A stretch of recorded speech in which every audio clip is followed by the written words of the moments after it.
The webinar. My name is McKenna. I'm an editor with Utah Business. I'm so excited for you all to join us today for this webinar on environmental, social, and corporate governance. I'd like to extend a thank you to Holland Hart for sponsoring this discussion, as well as a huge thanks to Lucy Stark, Securities and Capital Markets Lawyer at Holland Hart, for moderating for us. While all the attendees are trickling in, I'm just going to go over some things. First of all, this webinar is being recorded and it will be uploaded to utahbusiness.com within a day or two. We usually get it within a couple hours, so you will be able to watch it back over as many times as you like. In fact, if you go to our website, utahbusiness.com, and type in webinar on the search bar, after putting in some basic info, you can access our entire library of free webinars. So be sure to do that if you are interested. I think we're ready to get started. So thanks again for being here, and on to you, Lucy. Well, thank you.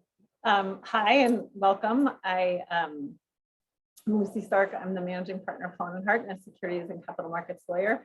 And I had all of 20 hours to get ready to moderate this panel in lieu of my colleague, Emily Schilling. So we're delighted to have you here with us, and I'm going to let our panel introduce themselves. We'll do Blair, and then Craig, and then Amanda and Jim in that order. Go ahead, Blair. Awesome. Thank you, Lucy. Hi, everyone. My name is Blair Blackwell, and I am the Corporate Affairs Manager here at the Chevron Salt Lake Refinery. I've been with Chevron about 9 years now. I actually came in with a background in international development and nonprofits, and came, I know it sounds a little idealistic, but I came to the company because, you know, I believe in the power of the private sector, particularly in issues such as the environment and social issues. My first role in Chevron was really focused on the S, and I came in and led a very big STEM social investment initiative that we had. I now wear a lot of hats as the corporate affairs manager at the refinery. And while I'm, one of those hats is not as an ESG reporting expert, but ESG touches really, I think, every aspect of my job. And a quick little fun fact, because I looked down and I noticed that the mug that you'll see me drinking from is a stakeholder focus area mug that says stakeholder engagement's my superpower, and it's got stickers from one of our social investment partners, an employee, one of our employee networks, and then also one of our safety programs here at the refinery. So it's great to be here. Thanks. Thank you, Blair, for that introduction. My name is Craig Galley. I'm a partner here at Holland Hart. I've been here 18 years. I practice environmental natural resources litigation, but do other types of compliance, white collar defense, and investigations. I've taught international environmental law, which is where I first learned about ESG reporting. And before private practice, I was with the U.S. Department of Justice in Washington, D.C. as a senior trial attorney doing environmental litigation cases. So delighted to be here and participate in this fascinating topic. Amanda? Sorry, I forgot who went next. Thank you all for joining. My name is Amanda Smith, and I currently work at AES Clean Energy as the Vice President of External Affairs. And what that title actually means is that I oversee our federal, state, government relations, our regulatory work, and also our community relations in the communities where we work. And as many of you can imagine, no matter what kind of development you are doing, energy or otherwise, that becomes really a critical piece, is how you work in communities. And I love hearing Blair speak about it, because empowering communities, working with the communities, focusing on bringing equity in how we maybe donate funds or we engage is top of mind for us. Also in my group's wheelhouse is preparing our ESG reporting and overseeing our reporting for one of our minor partners and investors who require it. And so we can go into more detail about that later, but it is becoming more and more top of mind and critical to all of the work that we do. And just a brief synopsis to give you scale. AES Clean Energy, I think, is the second largest renewable energy developer in the country at this moment. We operate in 32 states. We have 32 gigawatt under development, and we are also an owner operator with 4,000 megawatt in operation. And we have our control center here in Salt Lake City, which is kind of an interesting and neat thing. So we work across a lot of different landscapes and a lot of different communities. And that's me. Yeah, I'll pass it on. I think, Jim, you were next. Thanks, Amanda. And thanks to our friends at Utah Business and Holland Hart for having me here today. I am a partner at Grant Thornton. I am the partner responsible for our ESG and sustainability services here in the US. And within our ESG and sustainability services capability, we are providing both advisory and assurance work on entities who are all across the pathway and the journey in ESG and sustainability. There are a number of entities that are just beginning and trying to learn about the subject matter, and maybe many of those are on the call today or on the webinar today. And there's others who are far more mature and have been involved in ESG and activities like Chevron and Blair has discussed for a number of years and are moving through both a trust over the information element that gets with reporting, which is we're going to talk about a lot today, and also into the integration of ESG and sustainability matters into their operating strategies and corporate being. So I think I appreciate the opportunity for being here today and look forward to the discussion. Excellent, thanks. Welcome to all of you. I think as a starting place, let's set the table because you're probably right, Jim. We have people with varying levels of understanding of what this ESG thing is. So Craig, Jim, can you guys just give us an overview of what you mean or what people mean when they say? Sure, maybe I'll start. When done right, ESG reporting allows companies and other organizations to provide more transparency and detail about how they manage both the risks and the opportunities regarding environmental, social, and governance issues. By way of example, the issues under environment include climate change, first and foremost, in terms of the focus right now, energy and water conservation, waste reduction, biodiversity. Social issues can include diversity, inclusion, racial and gender discrimination, health and safety, pay equity. And then under governance, we find board and executive compensation, stakeholder engagement processes, corruption and ethics, as well as political lobbying. Those are just a couple of examples. In the United States right now, we don't have mandatory specific ESG reporting requirements, but in Europe we do, and currently the SEC is considering promulgating regulations imposed on publicly held companies to impose mandatory ESG reporting requirements. So we're watching that with great interest. Yeah, Craig mentioned a lot of the subject matters that fall under the ESG umbrella, and you know, there's at some point you could almost say that anything can fall under the ESG umbrella because it has an impact in one of the three dimensions within the subject matter. But when we talk about ESG reporting, you know, right now there isn't, as Craig mentioned, a standardized set of reporting. So you've got a lot of information out there trying to address a lot of different stakeholders' needs or desires for this information. And really, that's one of the big drivers of this entire subject matter is the need and the desire to get additional information about a company's activities, goals, and progress towards achieving those items that can be deemed important or relevant to that stakeholder's view of the business. Excellent. And I know, I mean, I work with clients every day for whom this is front of mind, but Blair and Amanda, tell us why your companies think this is such an important topic. Sure, absolutely. You know, I think as a company, we recognize that as a business, we thrive when our community thrives. And for several decades, we've had something, we've articulated our values in something called the Chevron Way. And those values in the Chevron Way are diversity, inclusion, leading performance, partnership, people in the environment, trust and integrity. And so as you see, the world of ESG building up, the changes that have come about, I'd say in the last decade or so, ESG is really about putting what have been our Chevron Way values into action. So as a company, we see it, ESG in kind of three pillars: protecting the environment, empowering people, and getting results the right way.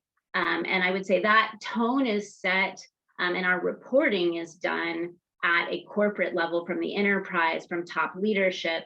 And then as we look down, I sit in an asset at the refinery here. And so we still, we see it in the same three pillars. And to kind of give some tangible examples of what has that meant here in Utah in the last couple of years, it's that we've lowered our emissions at the refinery by 90% since the 90s. We last year began distributing and producing tier 3 fuels. This year we started an air action telework program. We do a lot of work with our community in terms of social investments in education, diversity and inclusion, et cetera. And so, circling it back then to Chevron, the Chevron Way values, if our vision as a company, and the stated vision is we want to be admired for our people, partnership, and performance, like ESG that's exactly what ESG is all about. So paying attention to that is critical. And I think within business, leaders recognize that now and where we're heading. And as we report out, the focus is all about what are the actions that are now being taken. So I'll leave it at that. Yeah. Amanda, how about you?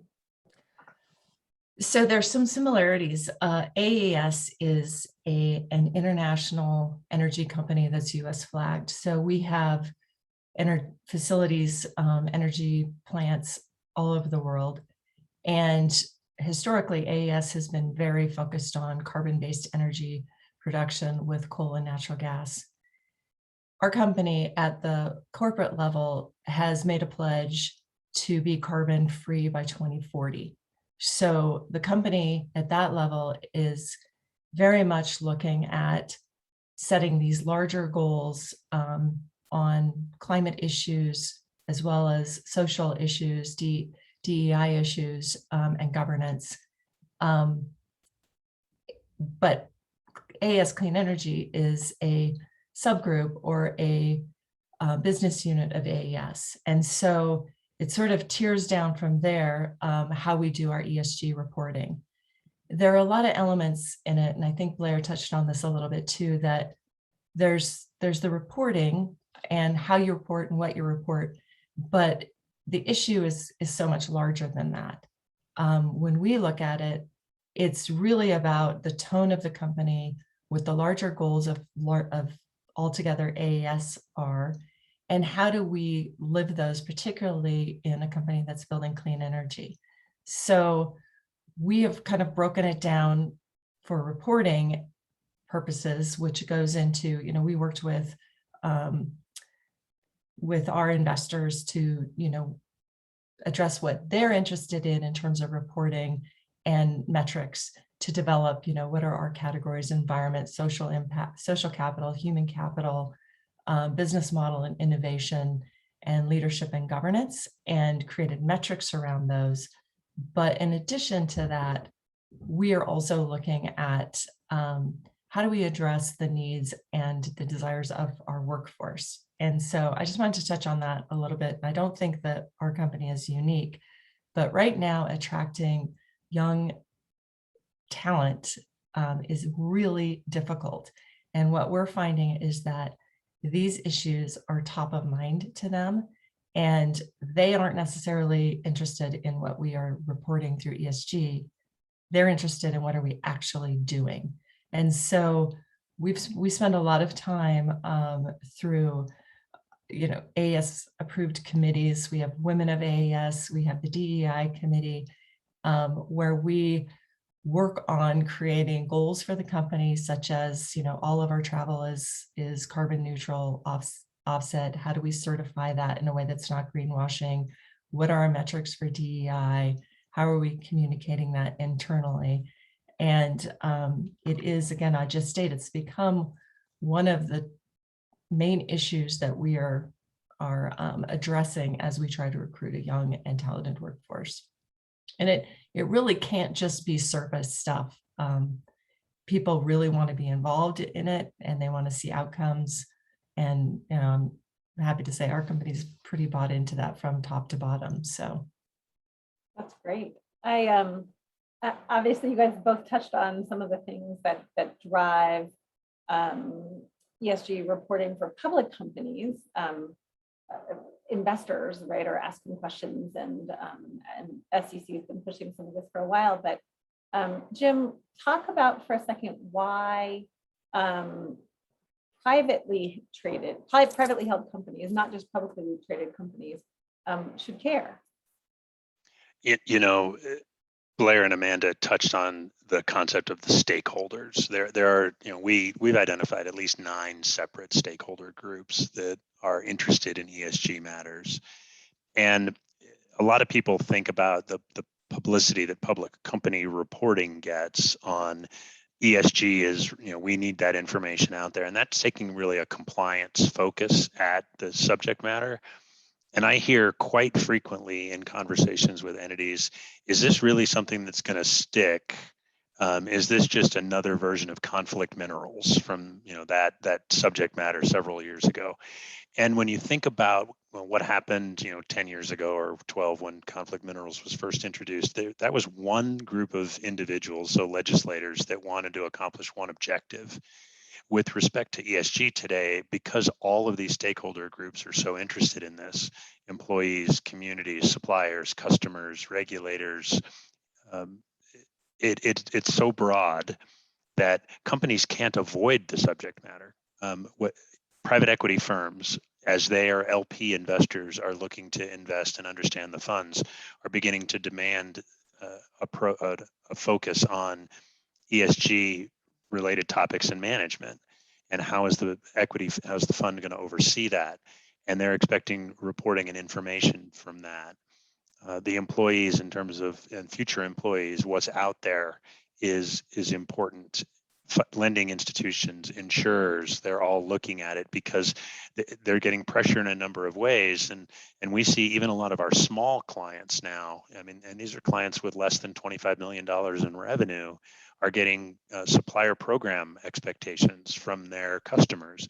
This is what we want you to be able to do. Tell us about what you're doing in these areas.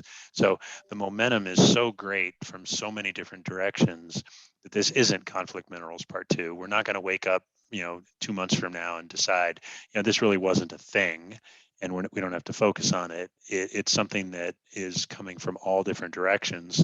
And so public and private, are best to control their own narrative in this space, because if not, somebody else is going to control that narrative for you and presume you are or aren't doing certain things, and that's going to affect business decisions in a lot of different ways. Yeah, Craig, any other pressures that you're seeing that make people have to focus on ESG?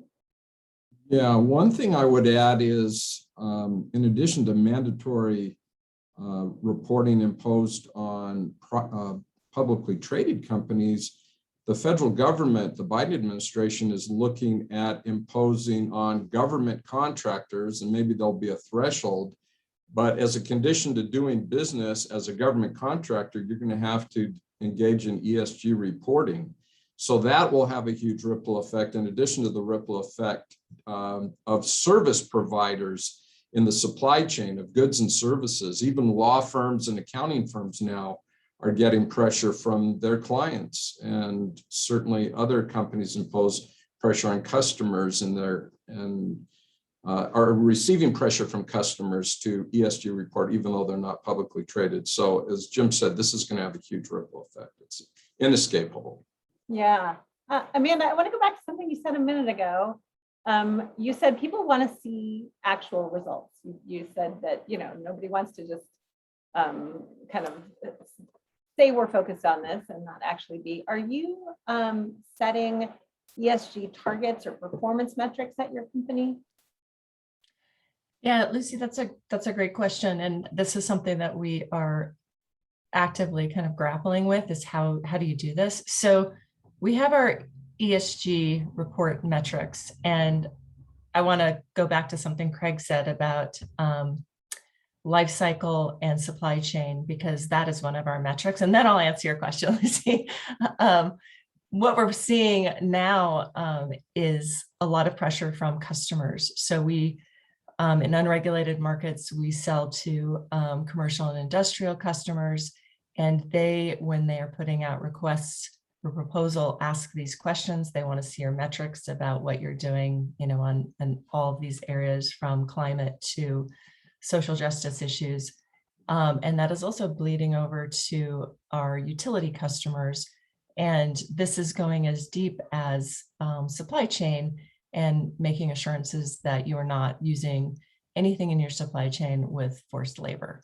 And as you guys know, there is, there are a couple of pieces of federal legislation on forced labor. So all these issues are kind of coming together. And what we're seeing is that our customers are very aware.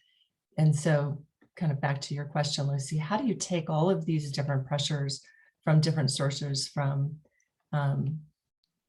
your financing to customers to your employees, and create some sort of systematic way to track and report? And I don't have the answer to that, but I will tell you that one thing that we have done is that our company is, AS Clean Energy, is the way that we compensate people is very much based on performance and meeting metrics.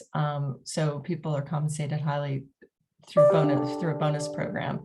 And so what we've done for 2021, which is new, is we have actually put some of these metrics into our bonusing program. So, for example, diversity in leadership is one of those metrics. That's where we started. And I think people, it's a little bit of a double-edged sword, because people, you know, everybody's financial stake is invested in that. But I do think it puts like actual real pressure on the company to be very cognizant about who is being hired into what positions, and how leadership is being moved up. So that's one way. Yeah, that's great. Blair, are you guys seeing the same kind of need to put in metrics? Absolutely. Yeah. And I'll just tagging on to that last point that Amanda had, you know, as part of, we have on our board a committee that is the management compensation committee, and they are very specifically reviewing the incorporation of performance metrics, both for management as well as for most employees' compensation. And we do, you know, we report, we've got 2 reports, and I'm happy to put them in the chat, because I think for anybody looking at, you know, what are the myriad of issues that are included in ESG, what are the various, you know, how might one look at reporting? I think we do a really good job of setting out our thinking on it, our methodology, and then the actual metrics. So, you know, between these 2 reports, one is our climate change resilience report. We're now in the 4th iteration of that report, and that just came out about 2 weeks ago. And then also in the spring, every spring we publish a corporate sustainability report. In that climate change resilience report, like I said, it talks about what our general aspirations are, how we're thinking about our capital allocation, the targets that we are setting forward, and our view on and our views on policy. And like I said, there's a lot of information that goes into the methodology, to the points Amanda and Jim have made already. I think we can't just talk about this. Folks want to understand what actions are being taken, and truly what do those metrics look like? so that we can ensure, there's rigor behind them and that we can stand behind those numbers. And then we've got, tables within these reports that show how our metrics line up with, for instance, in our space, it would be the sustainability accounting standards, IPCA, which is the oil and gas industries association focused on ESG. So, the best practices by IPCA, it sets out, how we line up with API, the American Petroleum Institute's template for greenhouse gas reporting. And then within our corporate sustainability report, it goes through sort of the 3 pillars that I had spoken about, and exactly how we look at all of those different issues with a number of both the metrics, but then also some of the personal stories from our various operations as to what does that look like in practice. At a refinery level, we publish that information or some of that information on our website and talk about, so that we're prepared to talk with the community about what are the investments we're making in the community. What are we doing in terms of environment here at the refinery? How do we look at safety with our workforce? So there's a whole, there's a wealth of information out there. We've got, a whole team that focuses in on the reporting, and then, it can speak in due course on how do you set that up within a company. There's lots of process and a number of folks who are looking at that across the enterprise. That brings me to the next point, I guess, that comes obvious from that is you do need processes, because as many opportunities as are presented by ESG reporting, there's also some risk associated with ESG reporting. Craig, do you want to talk about risks of ESG reporting for a second? And then maybe Jim, because you do this Absolutely. every day. For publicly traded companies, we've seen shareholder derivative actions and securities fraud claims. Right now, Exxon is defending a case called Ramirez v. Exxon in the Northern District of Texas that they've been unable to get dismissed and is now in the class certification mode. And the allegations are that Exxon had improperly valued certain assets by failing to disclose and adequately consider climate risks in the calculus. For non-public companies, there's the risk of greenwashing and false advertising claims that can be brought under state consumer protection laws and other laws, and complaints can be filed with the FTC to help companies. The FTC's even had to publish what they call a green guide that gives companies some tips on how to avoid greenwashing claims when they report on climate change and other topics. And then, of course, there are reputational risks that we don't have time to talk about, but are obvious in addition to legal risks. Well, yeah, Craig hit the legal risks there pretty well. And Amanda said something earlier that, the prospective employees that they are trying to recruit, and it's consistent across all industries, it's, not just at her entity, are very interested in what you're doing. And they are speaking with their actions in terms of what companies they want to go to work for. I heard another speaker on another webinar talk about, you want to make sure that your employees are,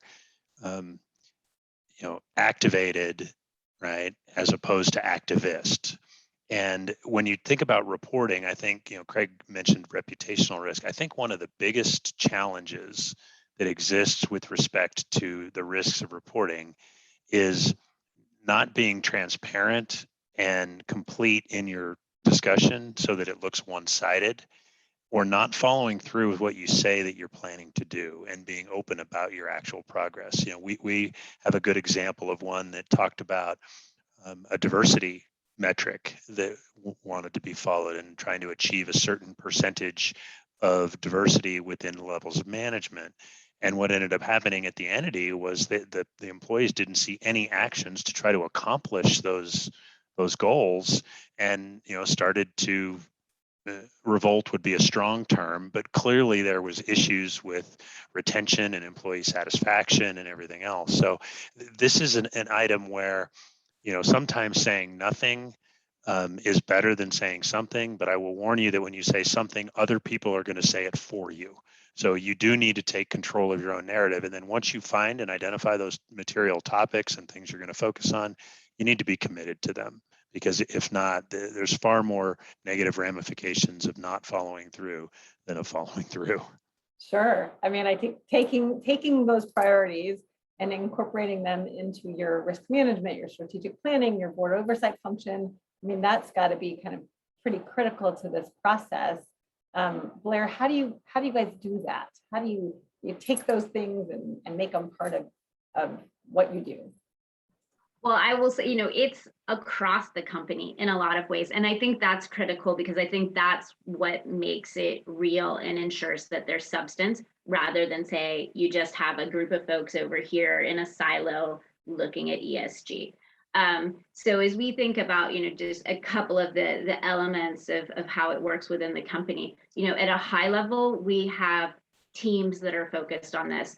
So we have an investor relations team, an ESG and sustainability team, a corporate governance team. At the executive level, there is a global issues committee that meets regularly, reviews and discusses these issues. It's very much also a critical element in terms of the board oversight. And our reports go into a whole lot of detail around how we're choosing board members, what kind of the expertise that they bring to the table, and the committees that they review to help provide that oversight. At the refinery level, for instance, we have a refinery leadership team that meets on a weekly basis. And we have one of the processes that I oversee is something called our stakeholder engagement and issues management process. So that's reviewing, what are potential issues, potential opportunities in some instances, like how are we ensuring that at every level we're reviewing, are we speaking to, do we know who our stakeholders are? Are we speaking to them on a regular basis? And that can help us it adds a bit more rigor in terms of how we look at these issues. And then lastly, I would say, so there's that focus. And then I think there's a whole wealth of jobs across the company that have ESG baked into them. And one of the things I really like about our sustainability report is that it includes a number of bios of who all of those folks are across the company. So, whether that is a social investment advisor, a government affairs vice president, an environmental risk manager, emergency response, emergency management manager, labor and community relations team leads, local content leads. I think by ensuring also that we have folks across the company who are looking at these issues, we can take a much more comprehensive look into, how we bake in ESG into our everyday doing business. Amanda, how do you guys do that at AES? Well, it's a little bit different, but there are a lot of similarities to what Blair is describing. We have a global footprint, and as I said, a historic, footprint that is mostly carbon-based. So because of that, I think our ESG kind of type work has looked different, and how we've placed priorities on different issues depending on the communities where we work globally. It's evolving as we look at how the company presents in the United States, and the kind of pivot to having clean energy be the face of the company. It is challenging in that I think, I think there's obviously a lot of challenge when you are a carbon-based energy company for many reasons. There are assumptions made, and there's probably more external pressure in a lot of ways. But as a renewable company, we face other challenges that are similar, right? We're supposed to do better because that's our business. But at the end of the day, we're still a business and we're still an energy company. So there's still a little bit of a rub there. So how we do it is we work as one AES.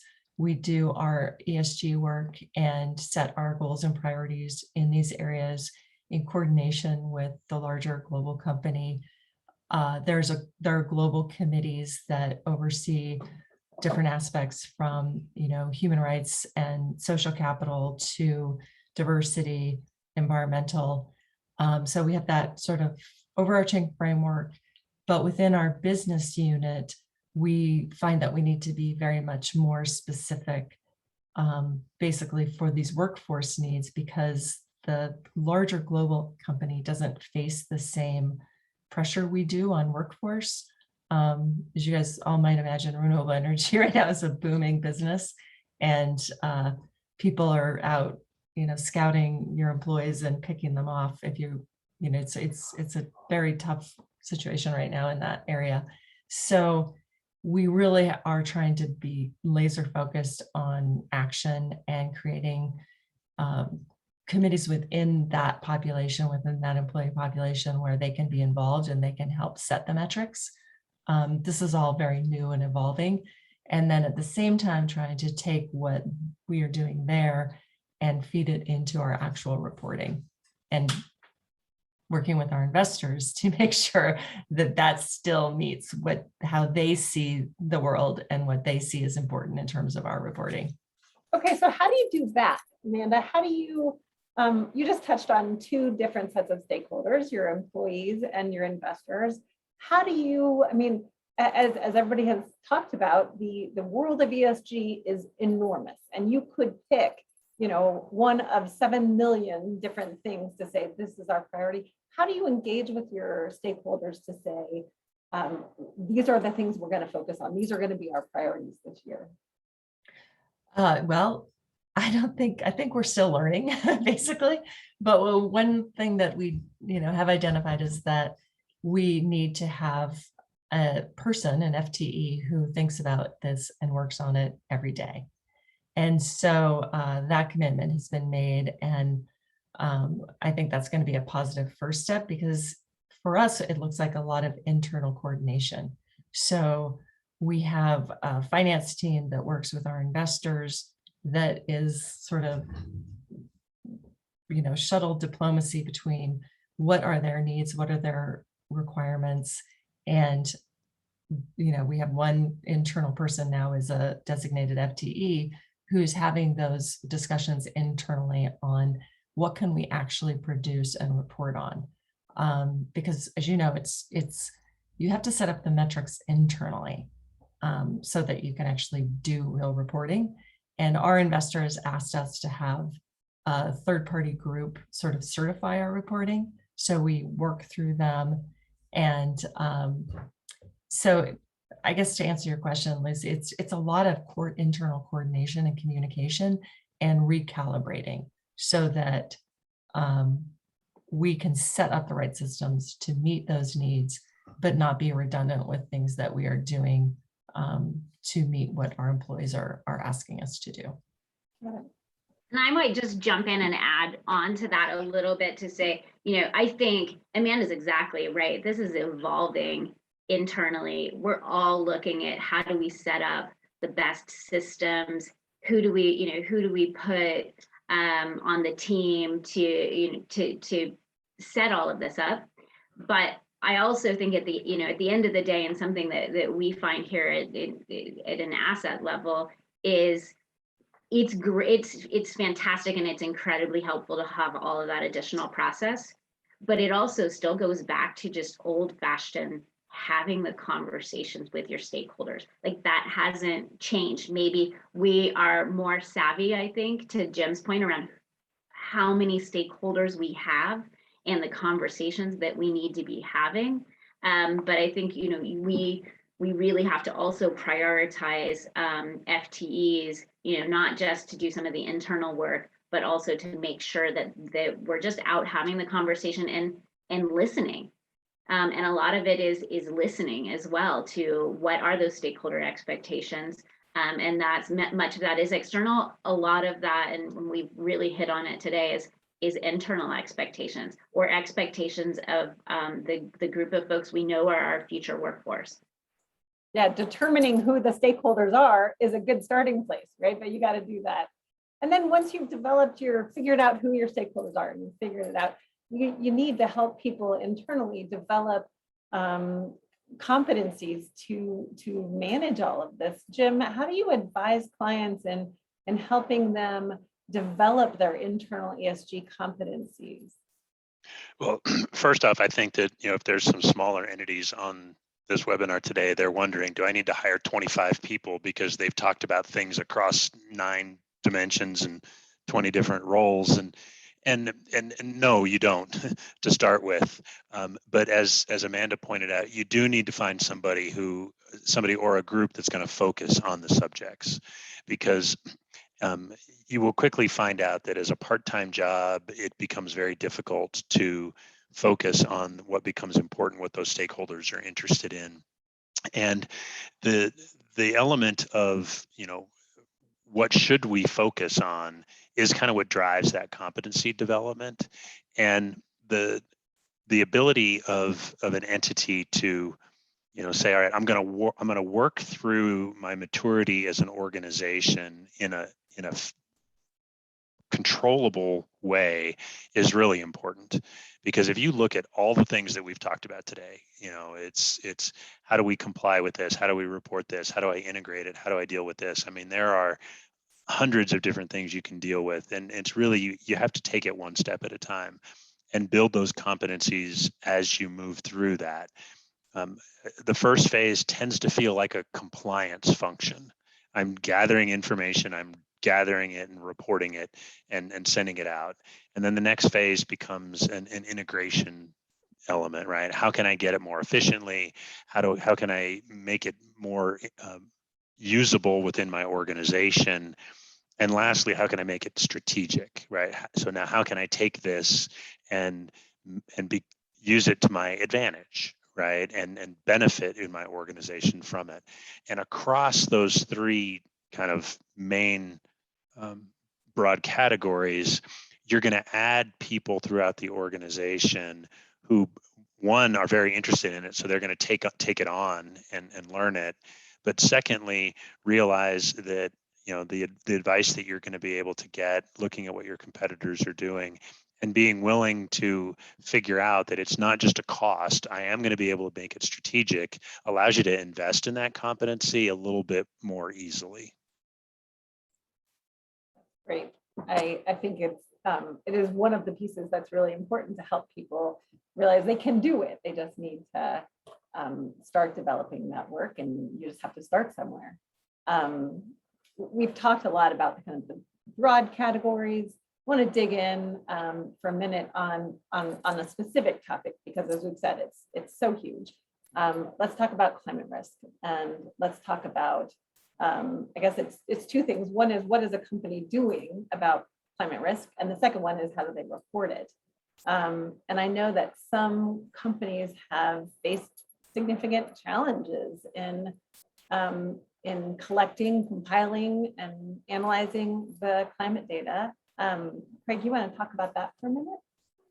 Yeah, climate change risk reporting is one of the most difficult and controversial technical areas of ESG reporting. For one reason, the leading climate models that we have out there that we read about frequently that show trajectories in a warming climate, those models were not really designed to look beyond average temperatures over large areas. They're not really designed to look at physical risks from extreme weather events and extreme temperatures on a localized basis. So the modeling is pretty young relatively, and the background data, the baseline data that companies have to evaluate climate risks as well as opportunities is in its infancy.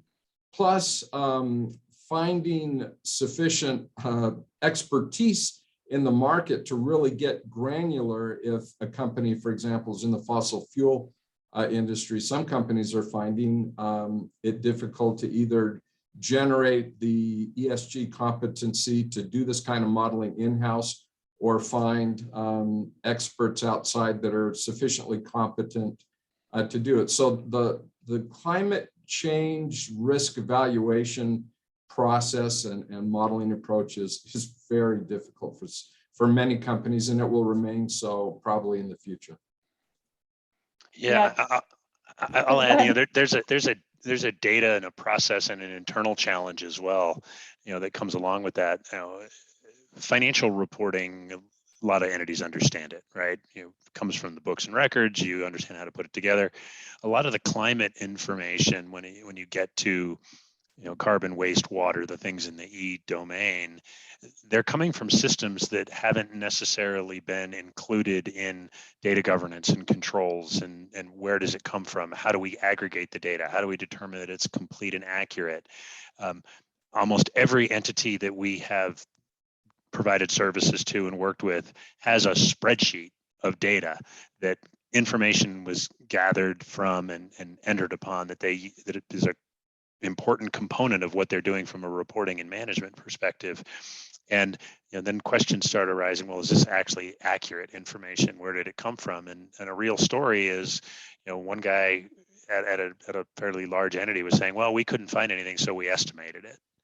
And that's fine. I mean, there's some of these standards require estimation, but kind of one of these, I think that's where we are, is probably not going to lead you to the right decision. So as you identify these metrics and you start thinking about what is it that we're going to do, the data governance, the information that you get is going to go through some cycles of accuracy and improvement. Yeah, I think that's absolutely right. As the SEC and others kind of focus more on why are you providing this disclosure over here and not in your 10K or 10Q? Why is it different? Why people are going to face a lot more challenge in exactly that area of, sometimes it's okay to summarize or guess, but you have to tell people exactly why you guessed and how. One of the things that some companies are doing in this area is setting a net zero goal. Amanda talked about this a little bit earlier. I'd love to know, Blair, have you guys set a net zero goal, and how do you plan to get there? Very timely question, Lucy. We did, as I mentioned before, we're in our 4th year of publishing a climate change resilience report, and our latest report came out just a few weeks ago. And I think if you had a full day that you wanted to really dive into this, it would probably be very interesting. It would be to go back and to look at each iteration of that report. And, to what Jim was saying, it continues to evolve in terms of how we're looking at this, how we're reporting, how we're explaining our thinking behind this and the methodology. Our report, I would note, is, it's TCFD aligned. So that's the Task Force on Climate Related Financial Disclosures. And with this most recent report, we did announce that Chevron is adopting a 2050 net zero aspiration for our equity upstream scope 1 and 2 emissions. And then we give an overview, because as you get into this space, there's what's scope 1, what's scope 2, what scope 3 would be those emissions from the use of our products. And so we give an overview about how we're thinking about scope 3 and how we're incorporating that into our GHG targets. And what we're doing is establishing a portfolio carbon intensity target that is inclusive of scope 1 and 2, as well as scope 3 emissions. And basically, a PCI target helps facilitate some of the carbon intensity accounting. and helps to cover that carbon intensity across the full value chain. If all of that sounded, like Greek, I'd say go to the report. There is a full page in our report that speaks to the methodology of what as we talk about what is a portfolio carbon intensity, like what's our methodology, what is it, what's our intent, what are the various definitions. And so, I think that is sort of as we talk about being transparent in our thinking here, getting to that level of detail is important, and helps show, here are the actions that we're taking. In terms of like how, you could go back to, we held an investor day on energy transition in mid-September. That's on our website. If again, maybe instead of reading the 4 reports, you could go and pull down some of the information from our investor day. But talking about how, as we think about that, what's that pathway to net zero really look like? It's going to require technology advancements. It's going to require more ambitious government policy. It's going to require the development of a large offset market. And so, those are the conversations that we're having quite publicly with our investors to explain how we're thinking about climate, where we are with net zero, what that looks like. And you'll also see that, we're trying to align each of our targets with, the Paris stock taking years as well. That's great. Amanda, you mentioned, I think, that you guys were looking at a net zero goal as well. What are you doing to get there? Well, I won't be repetitive of what Blair said. And I can share our report as well. We are doing it in, consistently with the IPCC as well. Some of the actions that we're taking globally are really interesting. A couple things. One is that we operate coal-fired power plants in places in the world where we just can't shut them down because that is the source of electricity, and it's also the source of many jobs. And so we are working with those communities, back to our community stakeholder discussion, to create strategies to help, sort of build renewables in those communities while we are maintaining a level of employment with the coal plants. So one thing that's been done fairly successfully is a program called Green Blend and Extend. And it's basically you ramp down coal-fired plants. Apparently it takes the same number of employees to operate while you're also developing a renewable portfolio on that site and replacing the energy for the community. So the actions that we're taking, we're trying to balance that reduction in carbon, maintain a community relationship, maintain a community power supply and jobs. It's a nearly impossible task, but those are the types of solutions that we're looking at.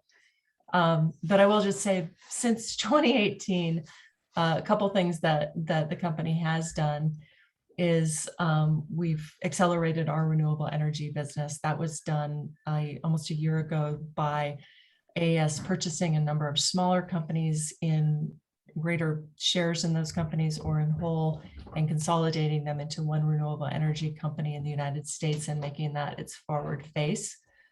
We've now signed, I think, over 6 gigawatt of contracts since that time.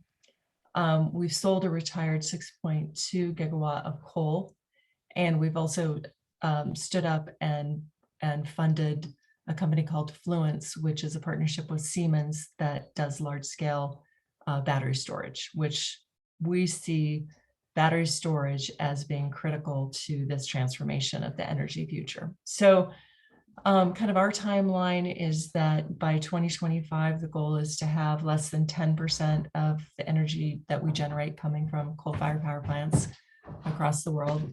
By 2030, we kind of tie into the global carbon goals of carbon intensity in line with the 2 degrees Celsius scenario. That accelerates to 2040 through 2040. with a goal of net zero carbon emissions in our business portfolio by 2050. So similar timeline, but that would be our entire portfolio.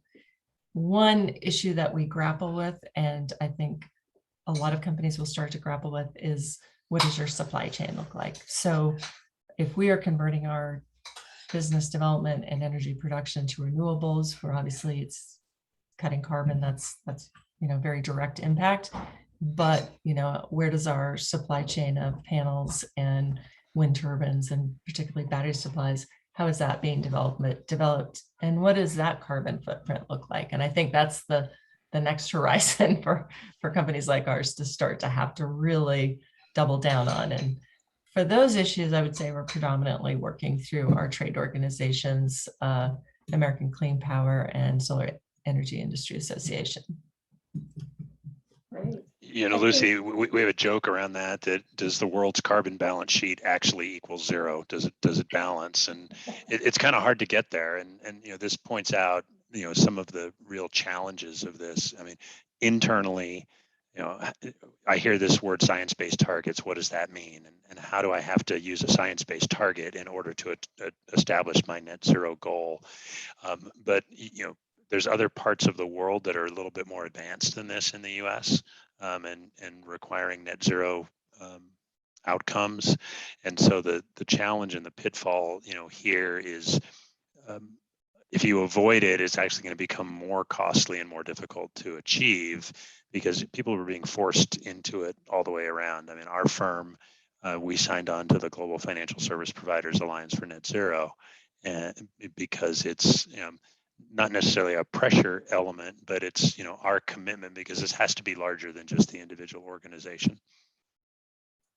Yeah, Craig, can you talk for a minute about, people have mentioned it, and before we let people leave, because we've only got a few minutes left, can you talk about some of these standards organizations that people have been referencing? Yes. The first thing to realize is that we do not yet have any mandatory ESG standards in the United States, but outside the United States, in the European Union, they have the Non-Financial Reporting Directive and the Corporate Sustainability Reporting Directive that are currently being updated, and they're gaining more teeth. There are also voluntary frameworks, some supported by private organizations. One that is very viewed as an excellent guide, especially to companies that may not have engaged in any ESG reporting, is the Government Reporting Initiative. They have a website that posts all their industry sector standards as well as their substantive standards on subject matters like occupational health and safety. So those are really good guides. And then we'll see what the SEC wants to do, but the hope is that the SEC will be able to take from these different standards and frameworks to allow more apples to apples comparison of ESG issues and how to manage those issues, but at the same time give flexibility for companies to adapt initiatives that are catered to their own ESG needs, and it's not too prescriptive. So we'll see where that all comes out. It'll be interesting. Before we finish, Jim, do you think that companies, or do you recommend that your clients adopt ESG frameworks, or set their own, or are you just telling people to wait till the SEC does something? Well, Craig mentioned a couple when we refer to it as the alphabet soup of standard setters and things that are out there. And realistically, no one company is going to be able to use one set of standards and meet all of their needs. It really is try to evaluate the various standards that are out there and use those to provide the information that matters to your stakeholders, which makes it even more confusing because there's at least 7 of them out there. And again, unlike GAAP, which everybody pretty much follows the same stuff, trying to figure it out is difficult. But again, it comes down to they're sector specific, they're industry specific, and they definitely help you focus on the right subjects, that you can help control your own narrative in the ESG space. Well, I think we're at the end of our hour, unless we were supposed to go for longer. I don't think so. Anybody want to throw something else out there for the benefit of the audience as a last parting thought?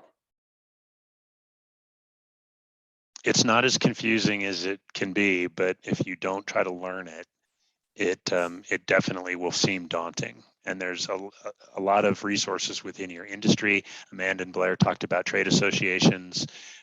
There's more articles and information and tools and things available out there for everyone to help.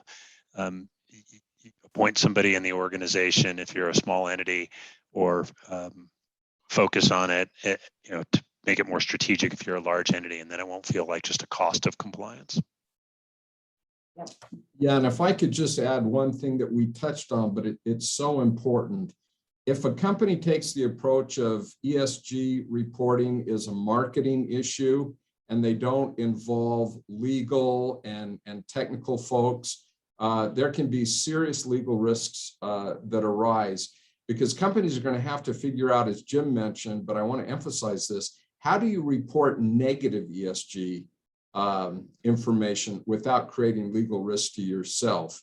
But at the same time, you can't ignore negative ESG reporting once you enter into the voluntary ESG reporting space. So that is going to require an interdisciplinary approach within your organization, and also using competent outside counsel, as well as specialists like Jim and his firm. Yeah, absolutely. Thank you all so much to the panelists for being here today to talk about this. I'm grateful to all of you, and I think this was a great panel. Thanks so much. Have a wonderful day. Thank you. Thank you so much. Thanks, everyone. I'm going to pop in just one more time to say thanks again so much to Holland Hart. Thanks to our moderator, Lucy Stark, and to all the panelists who contributed to this discussion.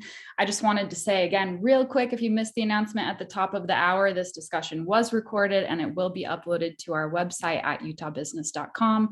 So you can watch it there, send it to your friends and colleagues if you like. And if anybody has any questions, you can reach us at Utah Business. The email address is events@utahbusiness.com, where the contact info is available on our website. And if it's a question for anybody here, we will get it to the right person. So again, thanks so much for participating, and I hope everybody has a wonderful day. Awesome, thanks. Bye.